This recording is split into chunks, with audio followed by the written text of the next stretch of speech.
The obedience cause is probably the most evil of the causes covered here.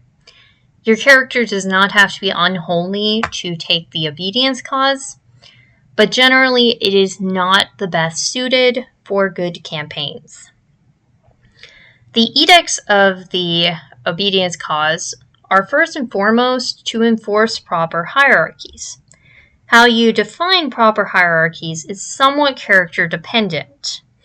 For instance, some may consider a dictator who took power after democratic election to be a proper leader.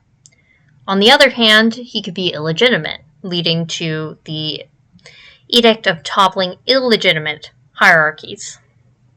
Whenever playing an obedience champion, you have to define what is a proper hierarchy. Is it based on birth? Is it based on popular selection? Is it based on religion? You have to decide that before you or your GM start arguing, because it's very prone to starting that type of fight. Additionally, when you're doing this, you should make sure you talk with your party, because the other party members might not agree with this specific edict. Like, if you're playing in Galarian and you're near, say, a place where the halfling slavery thing is happening, as was more common in 1st edition adventure paths, your halfling party members might not appreciate your character supporting the slave owners. And even worse if you happen to have a liberator champion as your ally.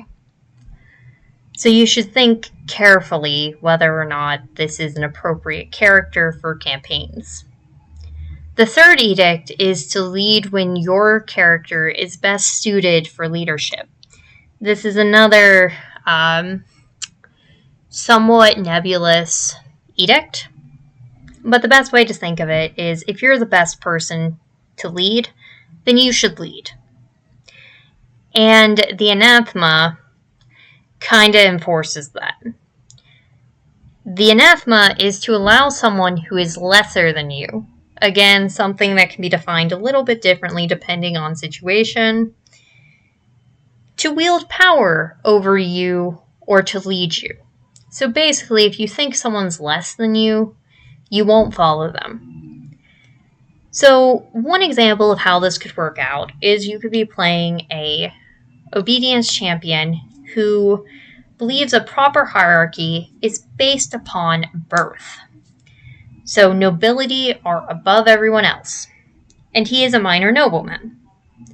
So this obedience champion would enforce the power of birthright nobility, topple illegitimate nobles, so that could be someone who seized power after a revolt, or maybe a bastard son.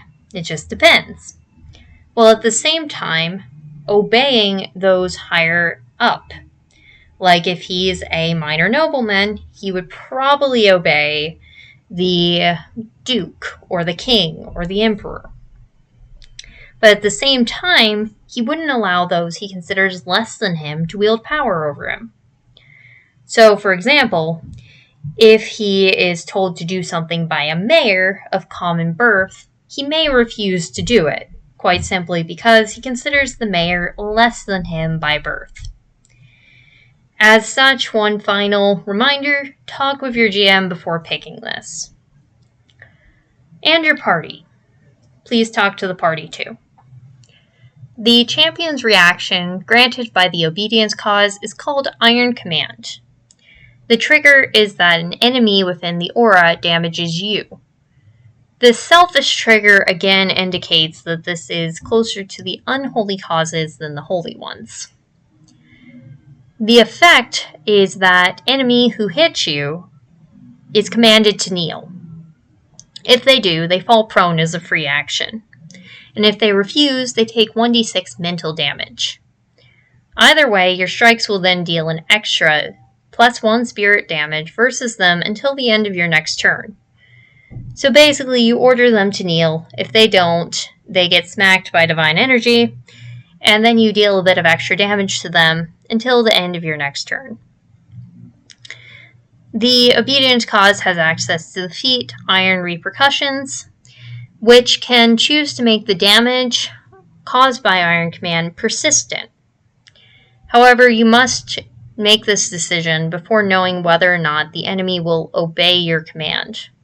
You can't make it after realizing that the enemy isn't going to obey.